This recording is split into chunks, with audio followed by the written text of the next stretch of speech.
Hi everyone, एक बार फिर से स्वागत है जितेंद्र मैथ कॉन्सेप्ट में। और ये वाली चीज मैं चाहता तो पहले मिटा भी सकता था, लेकिन फिर भी सोचा कि एक बार आपको याद दिला दूं कि ये जो ट्विटर ट्रेंड आप देख रहे हो सामने लिखा हुआ है, जो ये इस पे आपको ट्वीट करनी है 25 तारीख को 11 बजे सुबह में। तो स्पेलिंग इसकी देख लो, इसके लिए इसको मिटा नहीं रहा हूं, मैं आपको याद दिलाता रहूंगा कि अब जो टाइम है वो रोजगार मांगने का है। बहुत सारे एग्जाम आप लोग देखते होंगे, बहुत सारे एग्जाम में क्या क्या किस किस तरीके से फ्रॉड हो रहे हैं वो भी आप लोग देखते होंगे। ठीक है, तो इसलिए अभी टाइम है थोड़ा, तो इस चीज पे थोड़ा सा बोल लो। अभी अगर एक यूनाइट होकर सब लोग बोलोगे तो हो भी सकता है कुछ हो जाए, लेकिन जिस हिसाब से जो सरकार है वो इन सबको इग्नोर कर रही है, जैसे किसान आंदोलन को ले लो, पूरी तरीके से इग्नोर कर रही है। इतना हवा बनाने के बाद भी, हर जगह चलने के बाद भी अगर सरकार तक नहीं पहुंच रहा है तो ये तो फिर भी एक डिजिटल है, वो तो सामने दिख रहा है, भाई बैठे हैं भूखे प्यासे। और ये जो है वो डिजिटल है, लेकिन किसी ना किसी तरीके से आवाज पहुंचानी तो है ही। हो सकता है कि मोदी साहब कहीं बिजी हो किसी काम में, लेकिन फिर मैं सोचता हूँ कि किसान आंदोलन की कुछ सुनवाई नहीं हो रही, तो ऐसा भी नहीं है कि भाई स्टूडेंट्स की छोड़ के उनकी सोच रहे हैं, क्योंकि काम तो वहां पे भी नहीं हो रहा है। देश में महंगाई इतनी बढ़ रही है, पेट्रोल अभी शतक लगा गया है, काम तो वहां पे भी नहीं हो रहा है। तो काम आखिर हो कहाँ रहा है, तो हो सकता है। लेकिन फिर मैंने सर्च किया कि वेयर इज मोदी जी, तो फिर मैंने उनको पाया, तो वो ममता बनर्जी के साथ कॉफी पीने के लिए वेस्ट बंगाल गए हुए हैं। तो वहां से जैसे ही वो आएंगे हम सबकी सुनवाई होगी, और तब तक जो ये ट्रेंड है वो चलता रहना चाहिए। और आज की जो क्लास है उसमें हम करने वाले हैं आपके टॉप 10 क्वेश्चंस। अभी जो रेगुलर क्लास आपकी चली रही है तो इसलिए मिक्स क्वेश्चन आज की जो वीडियो, इसमें कुछ क्वेश्चंस ऐसे हैं जो आपके हरियाणा पुलिस में ऑलरेडी आए हुए हैं या उनसे सेम टू सेम क्वेश्चंस आए हुए हैं, और कुछ क्वेश्चन ऐसे हैं जो नए हैं जो आ सकते हैं। तो 10 क्वेश्चन करेंगे, उम्मीद करता हूं कि आपका 10 में से 10 स्कोर अच्छा रहेगा। और अभी हो क्या रहा है कि जैसे ऑनलाइन डिजिटल अभी स्टूडेंट के लिए सब चल रहा है, मैं घर पे फोन करता हूँ जैसे बात करने के लिए शाम को, तो मेरे पापा किसान आंदोलन में मिलते हैं कि हाँ भाई घर वाले फोन पर फोन कर ले, मैं किसान आंदोलन में आया हूँ। तो हर जगह आंदोलन ही आंदोलन चल रहा है, क्या करें। क्वेश्चन नंबर पहला करते हैं जो भी है। If A is a 3x3 non singular matrix, question 1, if A is 3x3 non singular matrix, और इसका आपको डिटर्मिनेंट भी दिया हुआ है, वो है ए, वो है आपका 3, और आपका जो पूछा है वो पूछा है कि 2a इनवर्स, और इसका डिटर्मिनेंट जो है वो क्या होगा। इसके ऑप्शन थे 1/6, 1/24, 1/12 और नन ऑफ द अबोव। ठीक है, तो ये क्वेश्चन है कि एक नॉन सिंगुलर मैट्रिक्स है जिसका जो डिटर्मिनेंट है वो 3 है, और आपको पूछा है कि ट्वाइस ऑफ ए इनवर्स, और इसका जो डिटर्मिनेंट है वो क्या आएगा। तो इसमें कुछ टर्म है जिनको क्लैरिफाई कर देता हूं। जैसे नॉन सिंगुलर मैट्रिक्स का मतलब होता है कि उसका जो डिटर्मिनेंट है वो 0 नहीं होना चाहिए, यानी कि नॉट इक्वल्स टू 0 होना चाहिए, जो कि यहाँ पे लिखा भी हुआ है। तो ये है एक नॉन सिंगुलर मैट्रिक्स का मतलब अव्यू इसको हिंदी में बोलते हैं। तो ये है इसका डिटर्मिनेंट, और आपको निकालना है ट्वाइस ऑफ ए इनवर्स और इसका डिटर्मिनेंट। ये क्वेश्चन आपका आया हुआ है ऑलरेडी पेपर में, तो एक छोटी सी चीज लिख लो कि होता क्या है कि जैसे ए इनवर्स आपका है, ठीक है, ए इनवर्स आपका है तो इज इक्वल टू होता है डिटर्मिनेंट ऑफ ए और इसका इनवर्स, यानी कि ए इनवर्स का अगर डिटर्मिनेंट है तो वो उसके डिटर्मिनेंट के इनवर्स के बराबर होता है, और ये होता है 1/डिटर्मिनेंट ऑफ ए। ठीक है, तो इसी चीज का हमें यूज करना था यहाँ पे। जैसे यहाँ पे क्या लिखा हुआ है, वो लिखा हुआ है ट्वाइस ऑफ ए इनवर्स और इसका डिटर्मिनेंट इज इक्वल टू, इसको लिख सकते थे ट्वाइस ऑफ ए, इसका इनवर्स इसको लिख सकते थे 1/ट्वाइस ऑफ ए, इसका डिटर्मिनेंट इस तरीके से लिख सकते थे। अब आपको पता है कि अगर k एक स्केलर होता है जो उस मैट्रिक्स के साथ मल्टीप्लाई में होता है, तो उसके हर एलिमेंट के साथ मल्टीप्लाई में होता है। और यहाँ पे इसका जो ऑर्डर दिया हुआ था वो दिया हुआ था 3x3, यानी कि 3 रो हैं और 3 कॉलम है, यानी कि 3 रो के साथ ये मल्टीप्लाई और 3 कॉलम के साथ। तो इसको अगर डिटर्मिनेंट से बाहर लेके आऊंगा तो ये मेरे पास आ जाएगा 1/2 की 3, जो कि ऑर्डर दिया होता है। ठीक है, मल्टीप्लाई बाय डिटर्मिनेंट ऑफ ए। यहां से 2 की जो 3 है वो है 8 और डिटर्मिनेंट ऑफ ए जो है वो इज इक्वल टू दिया हुआ था 3, तो 1/24 जो है वो होगा इस क्वेश्चन का राइट आंसर। तो समझ में आया कि मैट्रिक्स जो है वो किस तरीके से काम करता है, इसका इनवर्स क्या होता है, डिटर्मिनेंट क्या होता है।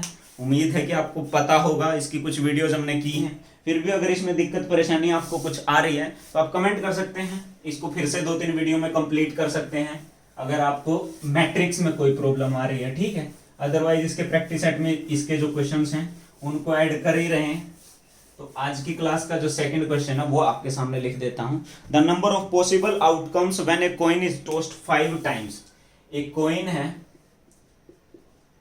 वो 5 टाइम्स उछाला जाता है, एक सिक्के को 5 टाइम्स उछाला जाता है, तो आपको बताना है कि टोटल जो कितनी आउटकम्स जो हैं वो हो सकती हैं, यानी कि पॉसिबल कितनी आउटकम्स हो सकती हैं। तो इसके ऑप्शन लिख देता हूं 32, 25 और नेक्स्ट ऑप्शन है 64 और एक है 10। यानी कि एक सिक्के को 5 बार अगर उछालें तो जो टोटल आउटकम्स हैं वो कितनी हो सकती हैं। क्या वो 32 हो सकती हैं, क्या वो 25 हो सकती हैं, क्या वो 64 हो सकती हैं, या फिर वो 10 हो सकती हैं। तो आपको यही बताना था। तो अब आपको पता है कि अगर एक सिक्के को एक बार उछाला जाता है तो 2 आउटकम हो सकती हैं, ऐड या टेल। लेकिन अगर एक सिक्के को 2 बार उछाला जाता है या 2 सिक्कों को एक साथ उछाला जाता है, यानी कि 2 टाइम्स उछाला जाता है, तो टोटल जो पॉसिबल आउटकम्स होती हैं वो होती हैं 4, क्योंकि 2 हेड 2 टेल, एक हेड एक टेल और एक टेल और एक हेड। इसी तरीके से जब उसको 3 बार उछाला जाता है तो वो होती है 8, इसको लिखेंगे 2 की 1, इसको लिखेंगे 2 की 2, इसको लिखेंगे 2 की 3, और 4 बार में ये होगा 2 की 4, और 5 टाइम्स उछालेंगे तो 2 की 5। इसलिए आप याद रख लें कि एक सिक्के को जितनी बार भी उछाला जाएगा तो उसकी जो टोटल पॉसिबल आउटकम्स होंगी वो होंगी 2 की पावर जितने टाइम्स भी उछाला जाएगा। अगर इसको n टाइम्स उछाला जाता है तो 2 की पावर जो n है वो टोटल पॉसिबल आउटकम्स होंगी। तो 2 दूनी 4 दूनी 8 दूनी 16 दूनी 32 जो है इस क्वेश्चन का राइट आंसर आ जाएगा। तो एक सिक्के को जितनी बार भी उछाला जाएगा टोटल पॉसिबल आउटकम्स जो हैं वो 2 की पावर n होंगी, यानी कि जितनी बार भी उछालोगे तो 2 की पावर उतनी ही हो जाएगी। ये क्वेश्चन भी आपका इसी तरीके के क्वेश्चन आपके आए हुए हैं हरियाणा पुलिस में ऑलरेडी। तो एक नेक्स्ट क्वेश्चन कर लेते हैं। आज की क्लास का थर्ड क्वेश्चन आपको दिया है sine theta plus cosecant theta is equal to 2। आपको बताना है साइन की पावर 6 थीटा प्लस कोसिकेंट की पावर 6 थीटा जो है वो क्या आएगा। इसके ऑप्शंस भी लिख देता हूं, 2, 6, 8 या फिर 4। ठीक है, तो क्या हो सकते हैं, इसका जो राइट आंसर है वो क्या होना चाहिए आपके हिसाब से, कि अगर sine theta plus cosecant theta is equal to 2 है तो उस केस में इसकी जो पावर दोनों की वो है 6। तो आपको बताना है कि साइन की पावर 6 थीटा कोसिकेंट की पावर 6 थीटा जो है वो क्या होगा। तो एक इसको आप 2 तरीके से कर सकते हैं। पहला और जो सबसे इंपॉर्टेंट है वही बता देता हूं कि क्या है, कि अगर आपको x प्लस 1/x जो है इज इक्वल्स टू 2 दिया है तो इसका मतलब x का जो मान है वो है 1। ये चीज आपको पता होगी। तो यहां पे ये क्या है, ये साइन थीटा है प्लस ये 1 में साइन थीटा है, यानी कि x plus 1/x is equal to 2 है। तो इसका मतलब इसका मान भी 1 है और इसका मान भी 1 है, और इसका मान भी अगर 1 है और इसका मान भी 1 है तो इसकी पावर 6 का मान भी 1 है और इसकी पावर 6 का मान भी 1 है। तो जो टोटल आंसर है वो 2 आ जाएगा। अदरवाइज आप इसको ऐसे भी कर सकते थे कि अगर x plus 1/x is equal to 2 है तो हमारे पास x square plus 1/x square जो है वो आपके फॉर्मूले से 2 की 2 माइनस 1 होता है, सॉरी 2 की 2 माइनस 2, तो ये भी 2 आ जाता है। तो आप यहां से इसके बाद x माइनस 1/x निकाल सकते हो और उसके बाद आप x का मान निकाल सकते हो। तो इस तरीके से बहुत लंबा पड़ेगा, तो आप डायरेक्ट याद रख लो कि अगर x प्लस 1/x जो है इज इक्वल टू 2 है तो इसका मतलब x का मान 1 है, और ये यहाँ पे अपोजिट ही दिया हुआ है। इसी क्वेश्चन में आपको यहाँ पर cos theta plus secant theta भी दिया जा सकता है, यहाँ पे आपको tan theta plus cot theta भी दिया जा सकता है, और ये पावर कुछ भी दे दी जाए आंसर हमेशा 2 ही रहेगा, ये आपको याद रखना है। अदरवाइज आप यहां से जाओगे x माइनस 1/x निकालोगे, फिर उनको जोड़ो घटाओगे, x का मान निकलेगा, तो उस चक्कर में नहीं पड़ना है। आप डायरेक्ट याद रख सकते हैं कि इस केस में x का जो मान है या x की जगह पे जो भी दिया है उसका जो मान आएगा वो 1 ही आएगा हमेशा। क्वेश्चन नंबर 4, ये भी आपके एग्जाम में आया हुआ है कि आपको दिया था कि log of 3 is equals to दिया था 0.4471, और आपसे पूछा था कि log ऑफ 27 जो है वो क्या आएगा। इसके ऑप्शन लिख देता हूं, क्या थे, 0.9542, और उसके बाद जो नेक्स्ट ऑप्शन था वो था 1.9542, थर्ड ऑप्शन था 0.4313, और लास्ट ऑप्शन था 1.4313। यही था ना लास्ट ऑप्शन, ठीक है। तो ये हो गया। तो आपको निकालना था कि log ऑफ 27 का जो मान है वो क्या आएगा। अगर log ऑफ 3 का मान आपको दे दिया है तो क्वेश्चन में कुछ भी नहीं था, बहुत आसान क्वेश्चन आपसे पूछा था। तो इसको किस तरीके से लिख सकते हैं, इसको लिख सकते हैं log ऑफ 3 की पावर 3 लिख सकते हैं। और आपको पता है कि अगर log ऑफ a की पावर b है तो उस b को आगे लिखा जा सकता है, यानी कि इसको लिखा जा सकता है 3 इंटू log ऑफ a, ठीक है। अब इसका जो मान है वो आपको दिया हुआ था यहाँ पे, यानी कि आपको इसकी सिर्फ 3 से मल्टीप्लाई करनी थी। तो 3 से मल्टीप्लाई करने पे क्या आएगा, 3 एकम 3, 3 सते 21, 3 चौके 12 और 2 14, 3 चौके 12 और 1 कितना आ गया, 3 एकम 3, 3 सते 21, 3 चौके 12 और 2 14, 3 चौके 12 और 1 कितना आ गया, 13। ये तो 1.34, तो ऑप्शन में हो सकता है कि थोड़ी सी गलती हो, या फिर गुणा करने में चेक कर लेता हूँ कि 3 एकम 3, 3 सते 21 2, 3 चौके 12 और 2 14, ऐसे लगा 1, 4 3 12 और 1 13, और ये तो 1.3413 है। तो हो सकता है इसके ऑप्शन लिखने में गलती हो, तो ये 3413 है, 1.3413 जो है इस क्वेश्चन का राइट आंसर था। उसके बाद क्वेश्चन नंबर 5 आज की क्लास का जो है वो देख लेते हैं कि वो क्या है। क्वेश्चन नंबर 5 हमारे पास आया हुआ है कि a is equals to 1/√6 minus √5। तो आपको बताना था कि a स्क्वायर प्लस 1/a² जो है वो क्या आएगा। क्या वो ऑप्शन लिख देता हूं, वो है 4√30, 22, थर्ड ऑप्शन जो है वो है 11, और एक ऑप्शन है NOTA, none of the above. तो इस क्वेश्चन का आपको आंसर निकालना है। कोई बहुत मुश्किल सवाल नहीं है, बहुत आराम से आप इस क्वेश्चन को कर सकते थे, क्योंकि अगर आपको पता है कि अगर आपके पास दो एक ऐसी टर्म लिखी हुई है जिनके स्क्वायर का जो डिफरेंस है वो 1 होता है, जैसे इनके स्क्वायर का जो डिफरेंस है 6 और 5, यानी कि इनका 1 है, तो इसको मैं अगर पलटूं तो इनका सिर्फ साइन चेंज होता है, यानी कि मैं a is equal to √6 plus √5 लिख सकता हूं, सिर्फ इसका साइन चेंज करके ऊपर ले जा सकता हूं। और यहां से 1/a क्या आएगा, वो आएगा √6 प्लस √5, और इसको भी मैं पलट के ऊपर लेके जा सकता हूं, तो ये आ जाएगा √6 माइनस √5, या फिर आप डायरेक्ट इसी को पलटते तो भी ये यहां से उल्टा हो जाता। तो मेरे पास a आ गया, 1/a आ गया। अगर मैं इन दोनों को जोड़ दूं तो मेरे पास आएगा 1/a, तो ये हो जाएगा यहां पर 2√6। और अब क्या है, सिर्फ इनका स्क्वायर है, a² प्लस 1/a², तो वो होगा इसका स्क्वायर -2, तो इसका स्क्वायर 2 दूनी 4 6 का 24 माइनस का 2 इज इक्वल टू 22 जो है इस क्वेश्चन का राइट आंसर था, जो आपके एग्जाम में पूछा गया था। ठीक है, तो ये था आज की क्लास का क्वेश्चन नंबर 5। इसके बाद नेक्स्ट क्वेश्चन जो है क्वेश्चन नंबर 6 वो कर लेते हैं। तो आज की क्लास का जो 6th क्वेश्चन है क्वेश्चन नंबर 6, तो क्वेश्चन नंबर 6 क्या है, if x is equal to 3 की power a, y is equal to 9 की power b, z is equal to 27 की पावर c, और इसके अलावा x की पावर bc, y की पावर ac और z की पावर ab, ये इज इक्वल टू दिया हुआ है 1। तो आपसे पूछा था कि a b c जो है ये क्या आएगा। इसके ऑप्शन भी हैं कुछ, 1/27, 1/27 और 0, ये ऑप्शन दिए हुए थे। ठीक है, तो क्वेश्चन आपको दिख रहा है कि x इज इक्वल टू 3 की power a, y is equal to 9 की power b, z is equal to 27 की पावर c।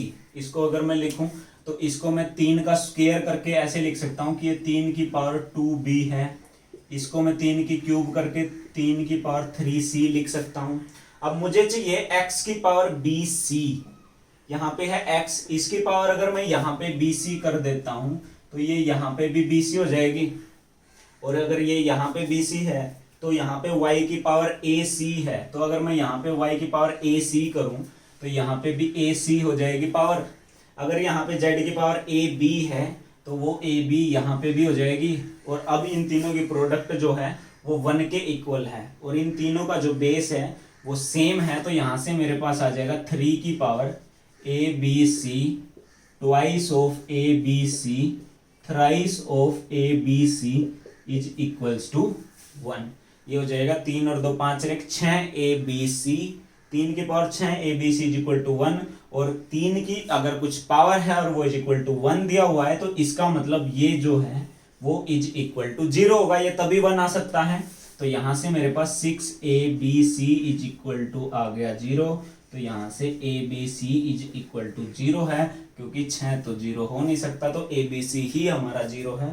तो 0 जो है इस क्वेश्चन का राइट आंसर था। ये था आपका क्वेश्चन नंबर 7। ठीक है, इसके बाद ये था क्वेश्चन नंबर 6। क्वेश्चन नंबर 7 कर लेते हैं कि वो क्या है। एक एग्जाम है जिसमें 3 मल्टीपल चॉइस क्वेश्चन पूछे गए हैं, और हर एक क्वेश्चन के लिए 4 ऑप्शन भी दिए हैं।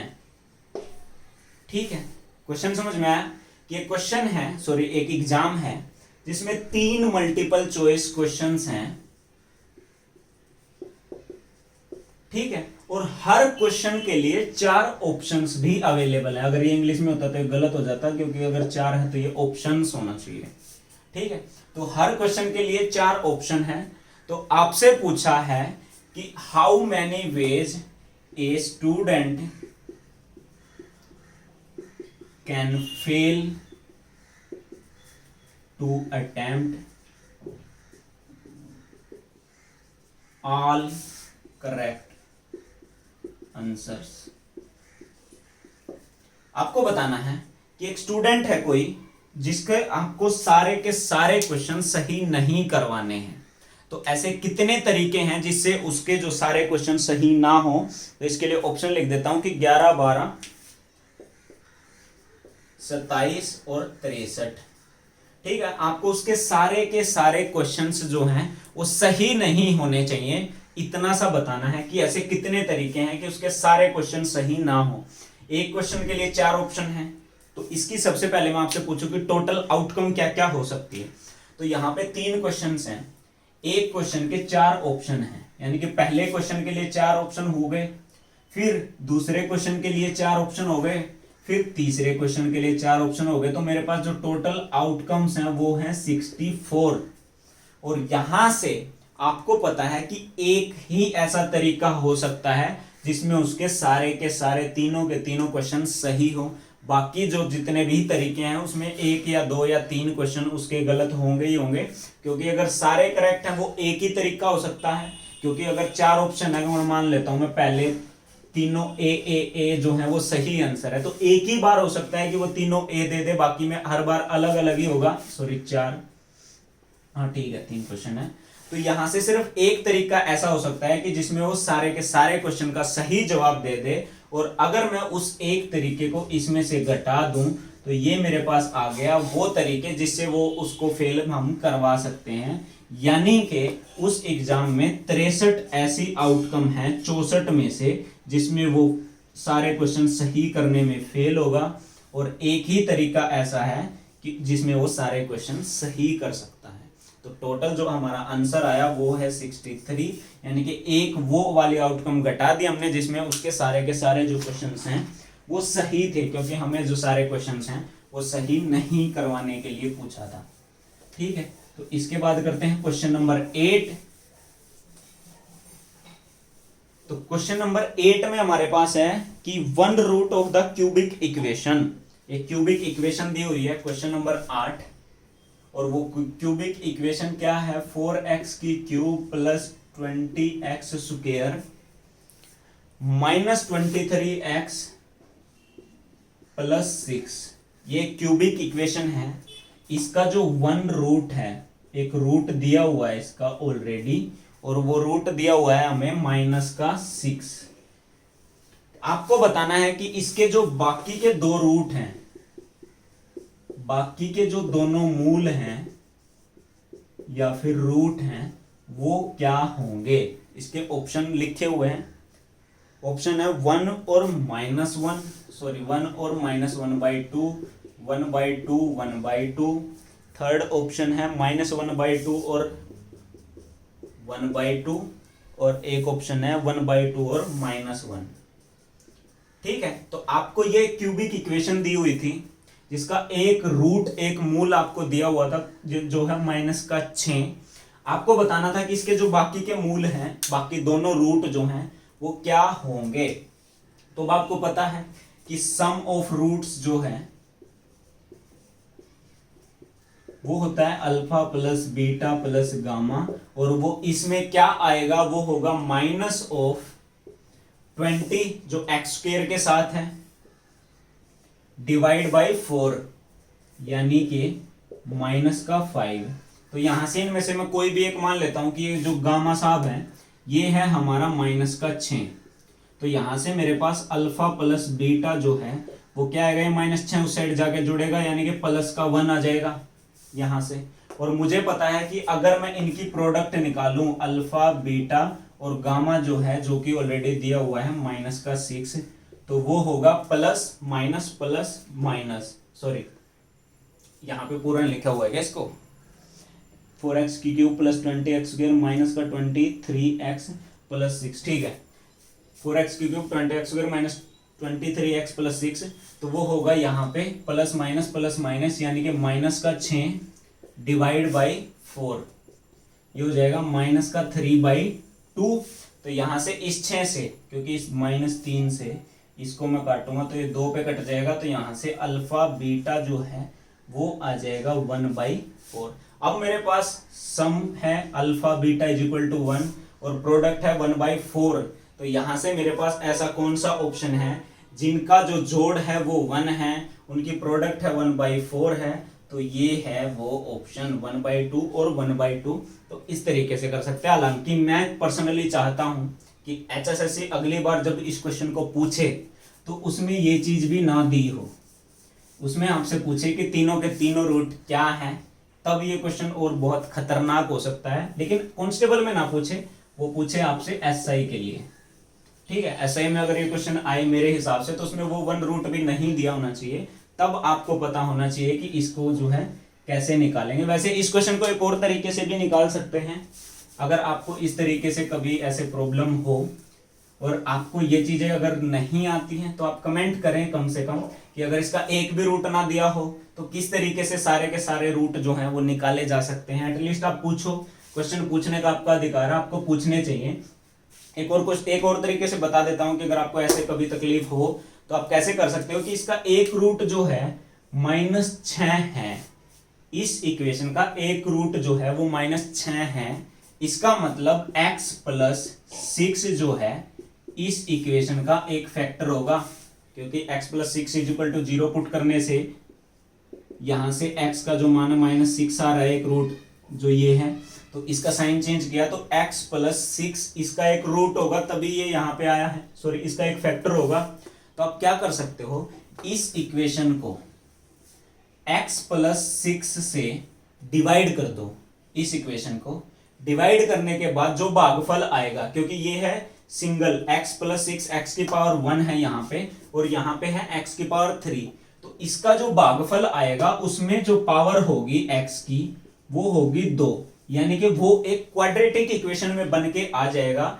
इसको इससे डिवाइड करने पर एक क्वाड्रेटिक इक्वेशन बन जाएगी जिसमें पावर 2 होगी, और उसके फिर आप बहुत आराम से 2 रूट निकाल सकते हो और वही हमारा आंसर होगा। तो आप इस तरीके से भी इस क्वेश्चन को कर सकते हो। और इसके रूट मानने की कि अगर आपको कोई भी रूट ना दिया हो तो वो किस तरीके से निकलते हैं उसकी भी बहुत सारी ट्रिक्स और बहुत कुछ है। क्वाड्रेटिक इक्वेशन एक बहुत बहुत बड़ा चैप्टर है, बहुत सारे टाइप इसमें बन सकते हैं, लेकिन अभी तक इसके इतने ज्यादा टाइप पूछे नहीं जाते हैं, वही 2-4 टाइप घिसे पिटे मार्केट में चलते रहते हैं।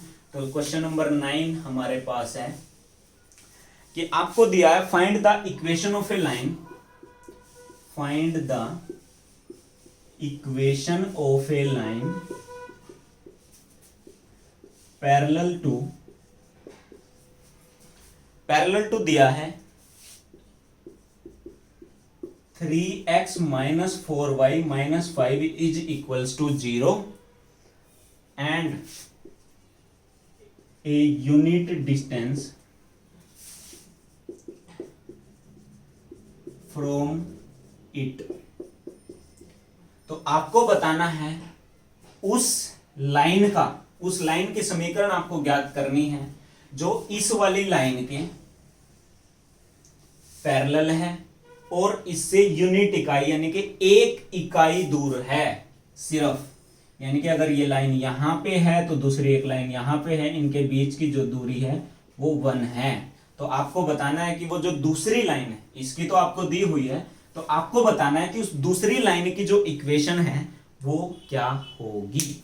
तो अब आपको पता है कि अगर 2 लाइन पैरेलल हैं और इसके पैरेलल मुझे एक दूसरी लाइन लेनी है तो उसकी इक्वेशन में क्या लिख सकता हूं, उसके लिए इक्वेशन लिख सकता हूं 3x minus 4y plus alpha is equals to 0।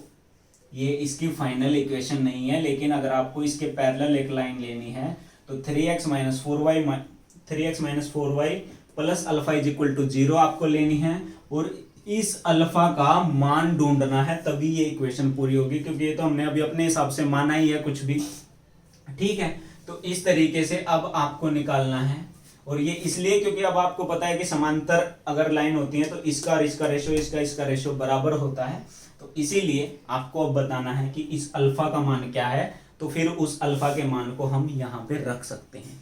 तो अब आपको एक और चीज पता है कि अगर 2 लाइन हमारे पास पैरेलल दी हो तो उनके बीच की जो डिस्टेंस होती है वो होती है mode of C1 minus C2, यानी कि अल्फा माइनस माइनस का 5 जो कि अल्फा प्लस 5 हो जाएगा, अंडर रूट में a square plus b square, a है ये और b है ये, यानी कि 3 का स्क्वायर 9 माइनस 4 का स्क्वायर 16। ठीक है, तो यहां से मेरे पास आ जाएगा ये ऊपर alpha plus 5 under root divide में 16 और 9 25, जिसका जो रूट है वो आ जाएगा 5, और ये हमारे पास इज इक्वल्स टू दिया हुआ है 1। ठीक है, तो यहां से मेरे पास आ जाएगा अल्फा प्लस 5 जो है वो इज इक्वल्स टू है मेरे पास 5। ठीक है, तो यहां से अब अल्फा का जो मान है वो क्या क्या हो सकता है, तो एक तो आपको यहां पे दिख रहा होगा कि अल्फा का मान अगर मैं 0 पुट कर दूं यहां पे तो भी ये 5 इज इक्वल टू 5 है। दूसरा एक और मान यहां पर पुट कर सकता हूं, वो है अल्फा का जो मान है माइनस का 10, तो क्योंकि अगर मैं यहां पे माइनस 10 पुट करता हूं तो प्लस 5 ये हो जाएगा -5 और बाहर आके ये प्लस का 5 हो जाएगा, तो 5 इज इक्वल टू 5। तो यहां से मेरे पास अल्फा के 2 मान आ गए, एक आ गया -10, एक आ गया 0। तो यहां से मेरे पास 2 इक्वेशन हैं, आपके पास जोन सी ऑप्शन में हो आप वैसे कर सकते हो कि या तो इसको बस इतना ही लिख सकता हूं मैं कि 3x minus 4y is equal to 0, ये भी एक इक्वेशन है जिसकी हमें जरूरत है, या फिर 3x minus 4y minus 10 is equal to 0, दोनों इसको सेटिस्फाई करेंगे। तो इनमें से जो भी आपसे पूछा जाता है, जो भी आपको दिया जाता है, तो वो आप अपने हिसाब से उस क्वेश्चन के हिसाब से और एसएससी के हिसाब से, एचएसएससी के हिसाब से, खट्टर के हिसाब से या बेहिसाब से, किसी के भी हिसाब से आप इसको लगा सकते हो। तो आज की क्लास का एक लास्ट और प्यारा क्वेश्चन आपकी स्क्रीन के ऊपर पेश है कि डिस्टेंस ऑफ ए प्लेन, आपको बताना है डिस्टेंस ऑफ ए प्लेन, जिसको हिंदी में बोलेंगे समतल। ठीक है, इसकी इक्वेशन लिख देता हूं, 3x नहीं है, 2x माइनस 3y है plus 4z is equals to 6 from origin. Origin से आपको इसकी डिस्टेंस बतानी है। इसके ऑप्शन है आपके पास 6/√29, 3/√29, उसके अलावा 1/√29 और एक लास्ट है 4/√29। एक प्लेन है जिसकी इक्वेशन आपको दी हुई है ये, और उसकी आपको डिस्टेंस बतानी है फ्रॉम ओरिजिन। और आपको पता है कि ओरिजिन जो है ये एक पॉइंट है जो कि होता है 0 0 0। ठीक है, तो इससे आपको इसकी दूरी बतानी है कि वो क्या होगी। तो वो होती है distance is equal to ax1 plus by1 plus cz1 plus d under root में a square plus b square plus c square. ठीक है, तो यहां से मेरे पास ये आ जाएगी,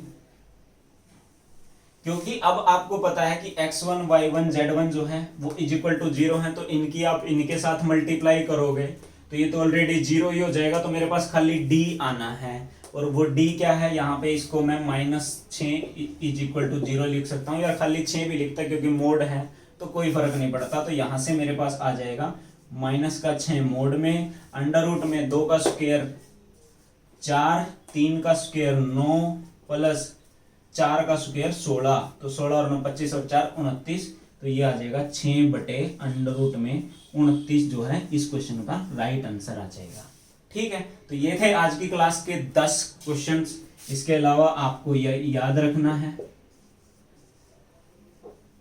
मोदी रोजगार 2 ट्वीट करना है 25 तारीख को 11 बजे। और एक तो कल मैंने जब एक वीडियो डाला तो 15-20 लोगों ने तुरंत चैनल को अनसब्सक्राइब कर दिया, और मेरे पास मैसेज आए कि आप भी मिले हुए हो, पता नहीं किस किस के साथ मिले हुए। तो ऐसा कुछ नहीं है यार, अगर मैं किसी से क्वेश्चन, जिसको मैंने वोट दिया ऑलरेडी, पूरी दुनिया में जब सबका कट रहा था तो हम भी थे वोट डालने के लिए, तो 2014 में भी 19 में भी हमने भी वोट डाला है, तो एटलीस्ट हमारा हक बनता है क्वेश्चन करने का। और अगर क्वेश्चन ही नहीं कर पाए तो फिर लानत है ऐसी जिंदगी पे कि अगर हम बोल ही नहीं पा रहे कुछ भी।